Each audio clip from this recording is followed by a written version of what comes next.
for my burial. Verse 13, verily I say unto you, wheresoever this gospel shall be preached in the whole world, there shall be also this, that this woman had done, be told for a memorial of her. Kaya, extravagant generosity brings a reward. Diba? Tanda mo. Kumita ka 2,000. Lord, sacrifice ito. Tithes ko 200, ito 200, extravagant giving.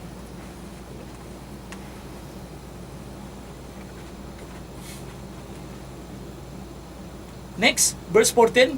And one of the 12, called Judas Iscariot, went unto chief priests and said unto them, what will give me, and I will deliver him unto you? And they covenanted with him for 30 pieces of silver. And from that time, he sought opportunity to betray him. Yun na, Mary Magdalene, he bought that 300 dinar.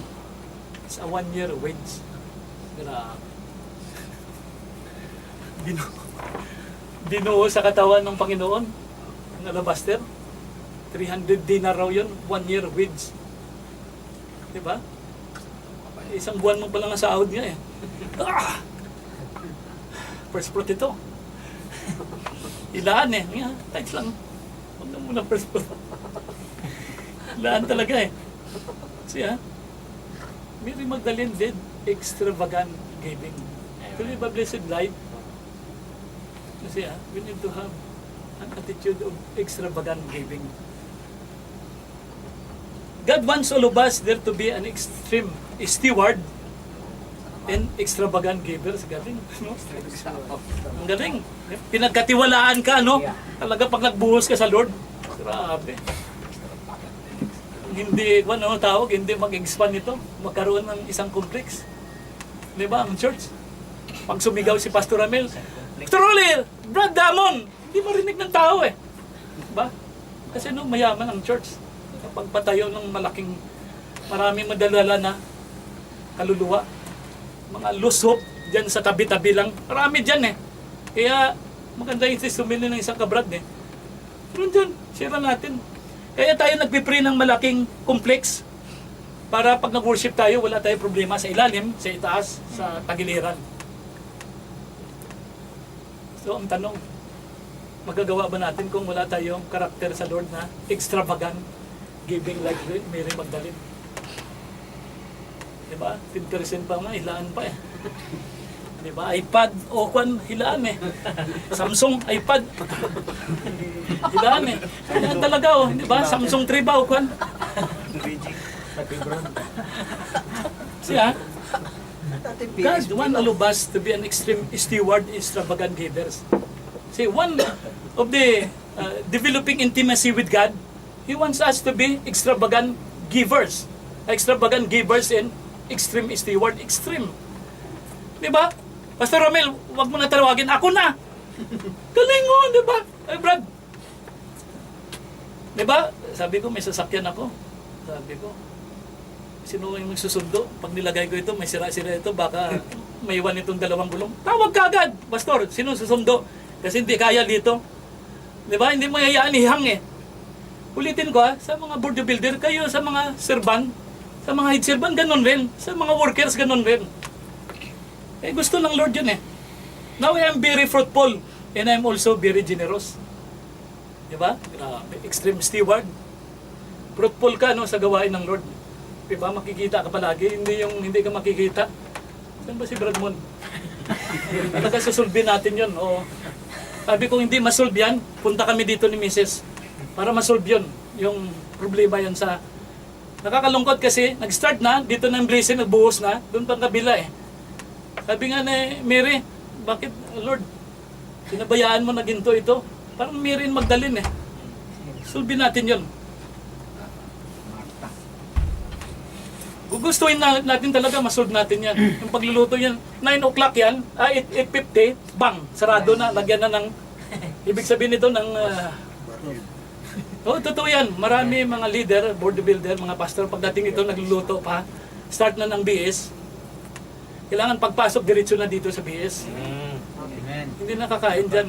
Gusto nyo kumain, Hindi ko naman na sinasabi na pinagbawalan kayo kumain. Wala naman yun. Wala yung time ba? Na lahat makarinig, makapag-praise na, lahat makaparinig ng exhortation, lahat na lang message. Hindi natatawagin. Nakakalungkot po eh. Di ba? Tayo dito ngayon, nakarinig nito. Pati yung isang kapatid natin si Brad Mon. Diba? Wala, hindi sila nakarinig. Kasi tayo dito, actually kung physical lang, hindi kanya-kanya tayo physical eh. Dito tayo spiritual eh. Ma-feed tayo eh. Salita ng Lord eh. The reason that I am fruitful so that I can be generous. Kailangan maging fruitful kayo. Fruitful ka. Pero kung hindi ka naman na-feed ng kwan, ano tawag, ng spiritual, wala po yun. I am fruitful in the budget. I am tight in the budget. I am generous of what I give. Ang galing, no? Tight ka sa budget, ito lang. Need lang, brad, ha? Pero pag dating sa Lord, ibundak mo. Ang galing! Extravagant giving. Di ba? Simple lang. Sometimes I will go to airport. I will go to airport. I buy this one. How much is 1.6 real? Nako. Di ba? Half real, dalawa eh. Di ba? Save 5 real. Alam mo yung 5 real na save mo sa lahat, daily. Daily, parehas man lang specification, parehas eh. Save mo yan. Para extravagant giving. Diba? Tight ka sa budget, pero extravagant giving ka. Galing ng Lord. If you are giver, you have to learn when God tells you to give. And if you have learned to be fruitful so that you can give. Paano ka ba maging fruitful? Maging fruitful ka sa mga gawain. Pero nakita ka fruitful gawain, pag boxer ka naman, may hirap. Di ba? Kaya ako, pag may pera ako, totoo yun ha, hindi ito. Pag may pera talaga ako, may maghiram, pahiramin ko yun. Pero pag wala talaga, ipit, sasabihin ko rin. Kaya 1:10 yun eh. Ibig sabihin, 9 na mayroon talaga ako, papahiramin ko yan. Of course, yung mga kapatid rin, yung naghiram, responsible rin eh. Di ba? Huwag nyo, Brad, isa totoo Brad ha, kasi hindi tayo maging fruitful yan eh. Hindi tayo maging steward niyan. Di ba? Hindi, isipin mo yun. Sabi nyo, Brad, saka na yun sa Pilipinas. Ito mo lang responsible ko, ubusin ko muna ito. Saka ka magbigay sa Pilipinas. That extreme stewardship yun. So, totoo lang. Oo. Pero ulitin ko ha, pag nag-love gift ako, hindi ko naman sinisingil yan, love gift yan eh. Oo. Pero pag hiram kasi, responsible mo yun. Oo, responsible mo yun. Hindi, sa totoo lang, kung wala ka ibabayad talaga, lapitan mo lang. Yung mga iniraman, Brad, pasensya na ha, in of the man. Kaya nakakatuwa yung isang kapatid dito, lapitan ako, Brad, nagbayad na ako nito. Ikaw wala, pastor. Okay lang yan. Masaya. Mga lalaki. Hindi ba? Wala pa ako sahod ha. Sa sahod na lang. Ha? Okay, amen. Praise the Lord. Hallelujah. You see ha? Sabi dito, the reason that I am fruitful so that I can be generous. If you are a giver, you have to learn what God tells you to give. And you have to learn to be fruitful so that you can give. Some pastors, when they are invited to preach other church, diba? We give love gift. May love gift tayo. Ito, love gift ito. Diba? Pero tawag yan sa ibang mga church, tawag yan honorarium. Honorarium. The question is, do we honor them? Kasi the church have a tight budget. But we are generous. You see we are generous to our visitor. Come here. Blood bond, sige, pakain lahat. Generous tayo. Pero tight tayo sa budget kasi may budget. 300 lang ha. Do or die yan. Hanggang dyan lang. Budget ng church. Pero pag talaga bundak, kaya nga, nakakatuwa. Alam mo nakakatuwa. Bakit? Kasi yung iba nadidevelop mag-give dito ng church eh. Kaya sa totoo lang, yung naging negative man church natin, sa totoo lang, saktan din ako eh. Hindi lang kayo eh. Kaya kailangan natin yun, iti-pick up natin yung kasunod dito. Yung tinatawag na sacrifice. Very simple only. You see you have tight in the budget, but you are generous in giving. You see you are also a tither, but you are not generous. Ulitin ko pwede ka a tither eh. Pero pa maghiram sa iyo, hindi, okay na yan sa Lord. Wala pa rin yun. Hindi pa rin i-honor ng Lord yun. Tithe ka at mayroon kang itutulong. Tulong mo na. Yun na. A good tither in generous giver. Yun ang gusto ng Lord sa church dito eh.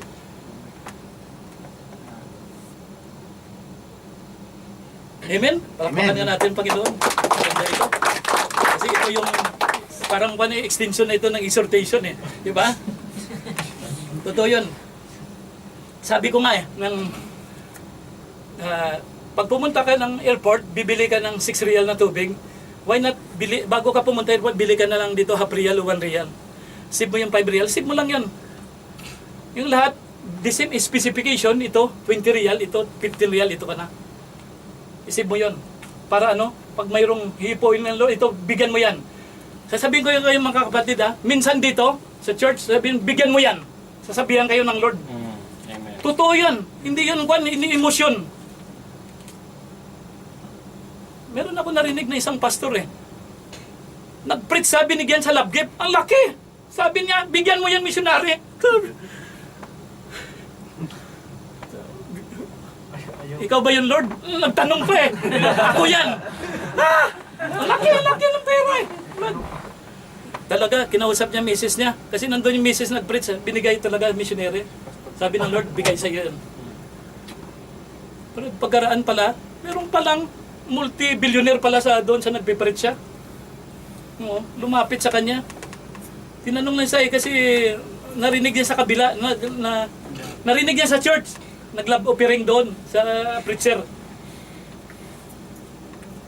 Where is the chick? Sabi doon ng multi-billionaire. Parang magsinungaling yung pastor Sabi niya, in my wife.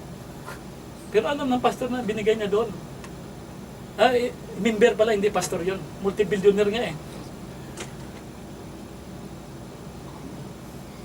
Pumunta sa wife niya, doon lang Kaya pagkwentuhan yung wife niya doon. Kumusta ka dyan? Okay lang, balik sa ulit. Where is the chick? Sabi sa kanya ng multi-billionaire. Nga in my car. Nga sabi niya, you give it. Pero sabi niya, kinuha ito. This is the black check. Hindi blank check, Brad. Kasi alam niya yung binigay. Siguro, assume na binigay siya $1 million. Binigyan siya 10 times $18 million. Example lang ito, ma'am. Parang naduling siya talaga ito Hinawakan niya Ayaw bibitawan ng multi-billionaire Alam niyo bro, sa totoo lang, ang Lord is a giver God. Yung mga binigay niyo extravagant giving, wala yun. Balik ng Lord yun. Kasi trust ako sa Lord Noong previous company ko, hindi ko nga akalain mapunta ako sa Jacobs Nag-apply na kami ni Pastor Ruin Turn down na, wala kami oil and gas Pero ang Lord, oil and gas experience kasi ang kailangan doon. Pastor namin, ang laki na ginawa nila refinery, oil and gas ng Aker Pero, napakabuti ng Lord. Binigyan kami ng way na makapasok doon. Nag-resign yung technical engineer at saka superintendent. Will ng Lord yun. Bakit sinishare ko ito at sinishare ko doon yung mga giver? Sinishare natin ito sa inyo. Once na nag-support kayo 100% sa Lord, may karakter kayo, extravagant giving at saka generous kayo sa mga kapatid. I believe, outsmart ng Lord niya, outgive yun. Katulad nito ng pastor. Isang testimony ulit. Sabi ng pastor, sabi ng Lord, bigay mo yung, sabi niya, bahay mo at saka 2 kotse. Ikaw ba talaga yung Lord? Oo. Bigay mo sa associate pastor mo. Ang galing. Binigyan niya, bro. Pagka umaga, tinawagan siya. Kalaman niya. Multi-billionaire ulit. Sabi niya, Pastor, meron ako love gift. Hindi ba parang may mission ka Nga ano yun? Love gift, tawag ko? Ako, tawag airplane? Private airplane? Pre-pilot? Pre-lahat maintenance? Ang galing. Punta ka doon sa lugar. Truth yun, bro. Ulitin ko, once na, nasit natin yung heart. Alam mo, sa totoo lang, isipin natin yung mag-tithe tayo sa iglesia nito at saka maging generous giver tayo sa mga, hindi lang yung mga ka-churchmate natin, mga, natin ang tawag, mga katrabaho o mga, natin ang tawag, yung mga kamag-anak, hindi ba ba? mga kamag-anak natin. Para ang purpose natin, kaya nagpapakita tayo, extravagant generosity sa kanila para mauwi natin sila sa Lord. Yan ang importante niyan eh. I think everybody is special.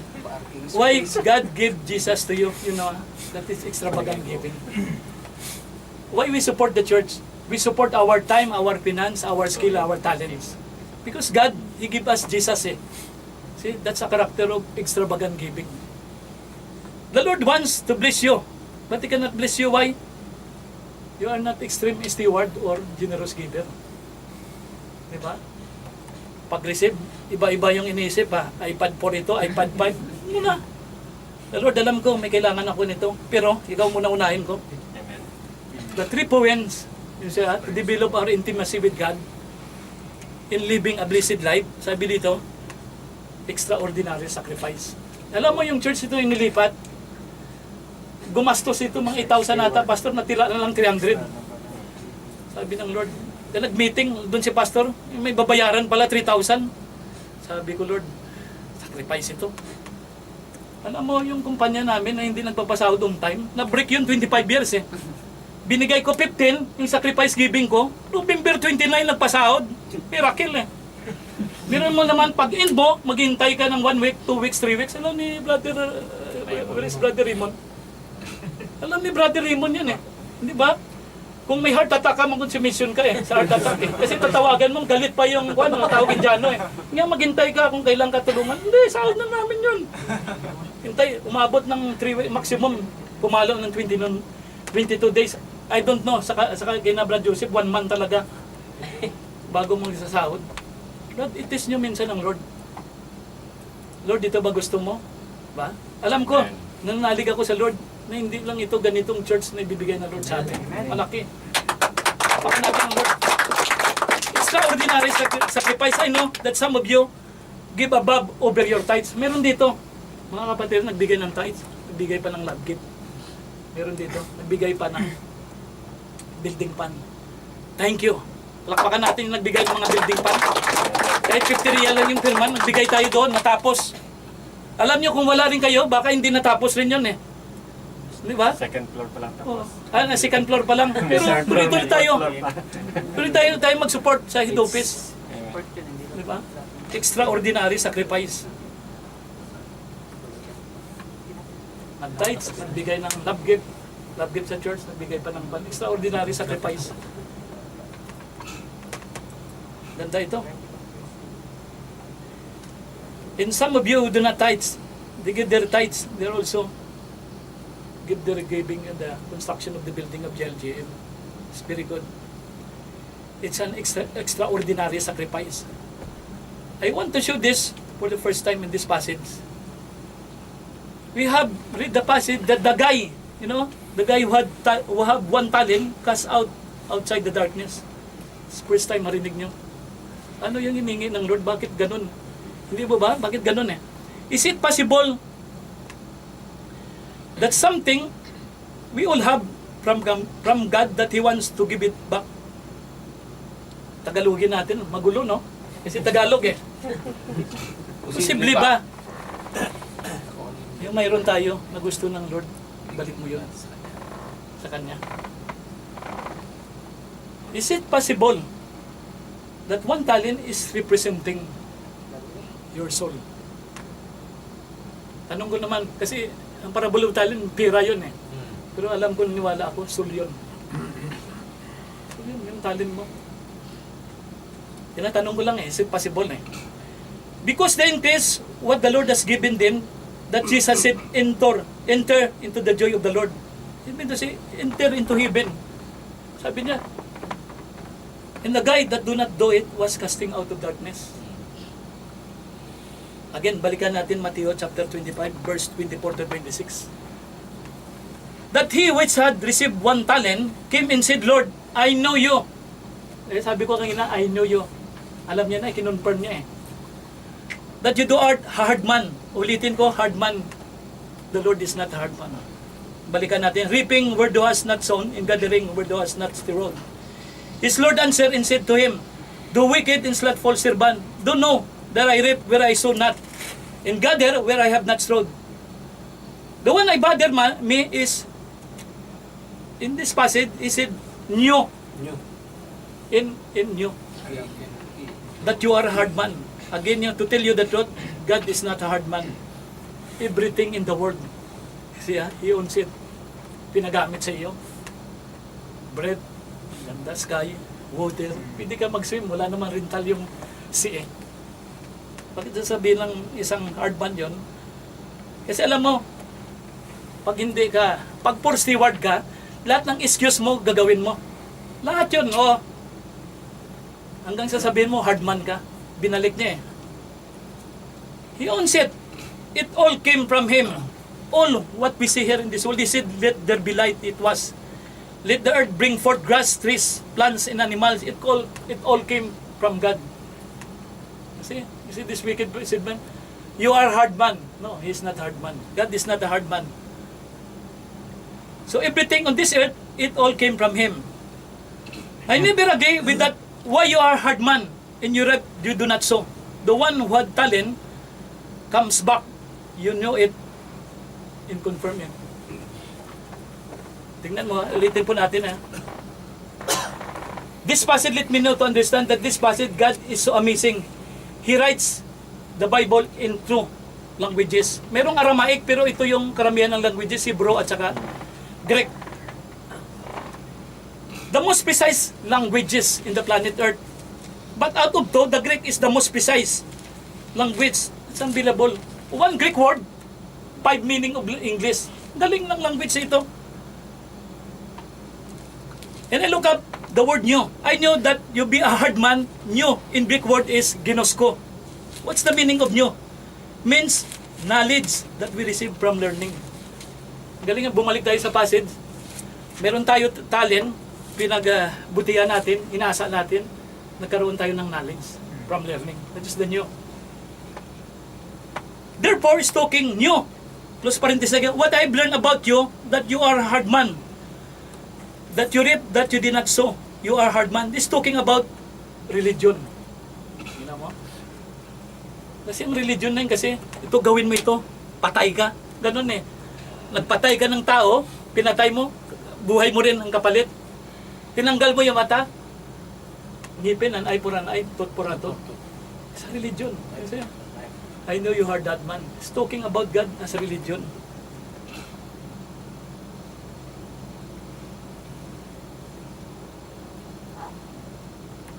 It's talking about that God is in heaven, is out there to get you.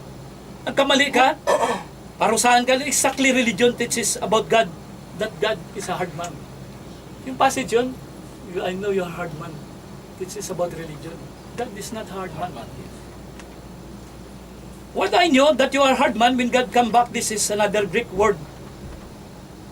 Parang sinasabi, what I have learned from you.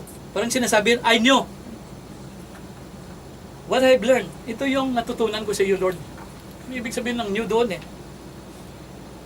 What I knew that the hard man, when God comes back, this is another Greek word. You, new. In Greek word is oida, means perception of God. God is telling, even is your perception. So ito yung nagsasabi, yung perception, ibig sabihin yung naintindihan mo, naunawaan. Lahat ba tayo nakaunawa? Amen. Na meron kayong talent binigay sa Lord, na i-harness ninyo yun, na gagamitin ninyo yun. Lahat ba nakaunawa? Amen. Yung sinasabi ng Lord eh, yun yun eh. Perception eh, alam mo na eh. Tanong ngayon sa atin, bakit hindi natin ginagawa?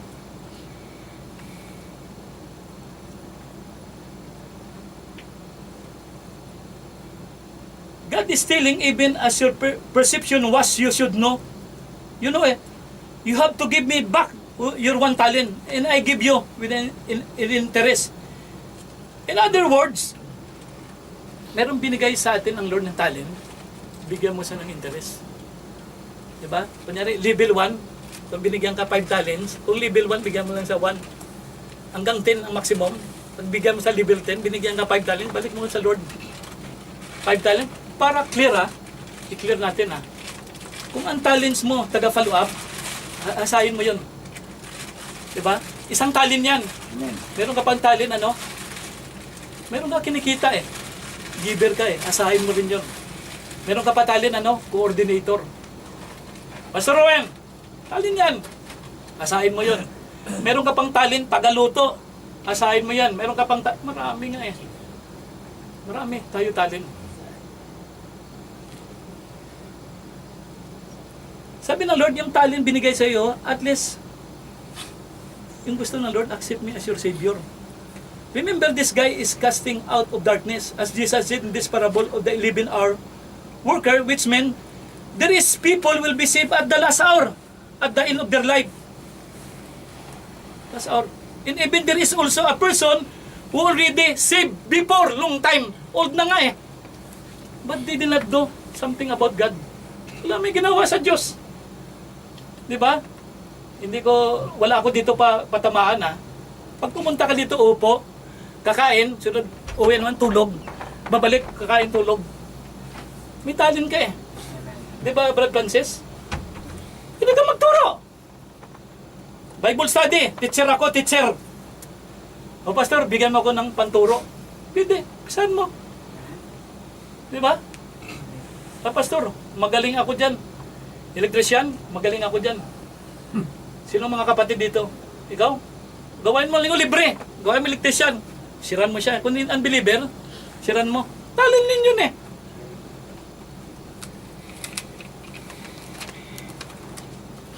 Mayroon, no?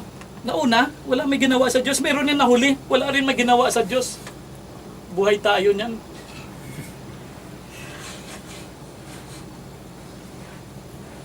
Yung 11 hours na sinasabi ni Christ, meron kasi worker na tinawag niya mauna.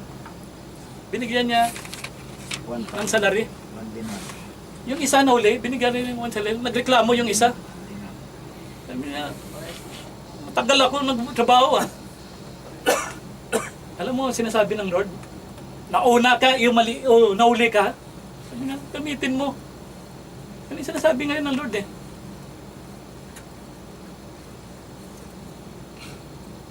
For God, but they are truly saved.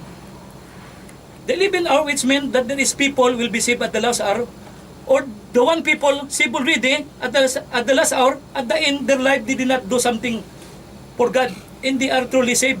Saved, sure, saved tayo. Ito ah. Tapos dito, balik tayo sa trabaho, balik ulit. Basta ang gagawin mo lang, kinig, salita, worship. Ganun. Pero wala kang pakay na magdala ng kaluha. I-desire mo ngayon yun. Desire mo magdala ka kaluluwa sa Lord. Save ka. Pero the Lord is telling, at least giving back their talent with some interest. May talent ng Lord sa iyo, hindi isa. Sabi ng Lord, bigay mo interest. The sad story, God says, I did not get back what is mine. Doon sa wicked eh. Wala sa amin nakuha. I did not even get your soul back. Kasi sa darkness nga siya eh. Here's the blessed life. Begins with, anong blessed life? Giving our lives to God. Ating buhay. Sabi ko, ito na, ibigay na namin sa Lord yung buhay ko. Asawa ko, pamilya ko, pupunta dito, mag-graduate, dito muna mag-stay. Mag-serve muna dito. Alam mo sa Riyadh, mayroong dance ministry doon. Puro lalaki magda-dance. yung panganay ko, hindi magturo sa inyo. Kung gusto ikaw bunso, mag-dance. Sino doon? Rimon.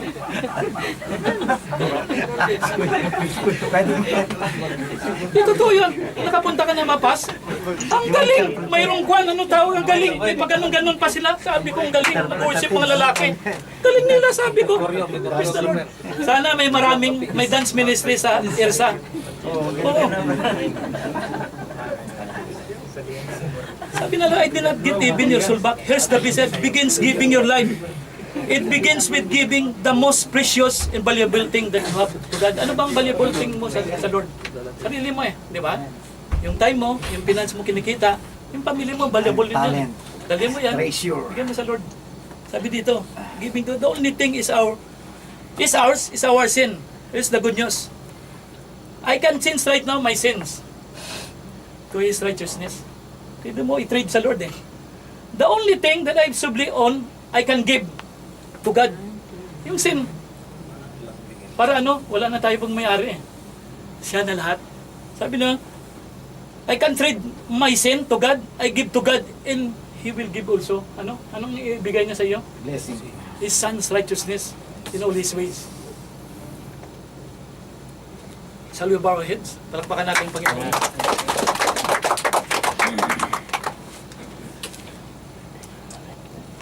Can I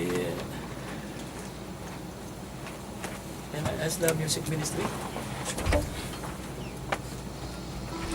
Just bow your heads. Okay? I want to ask you that what God says on this message.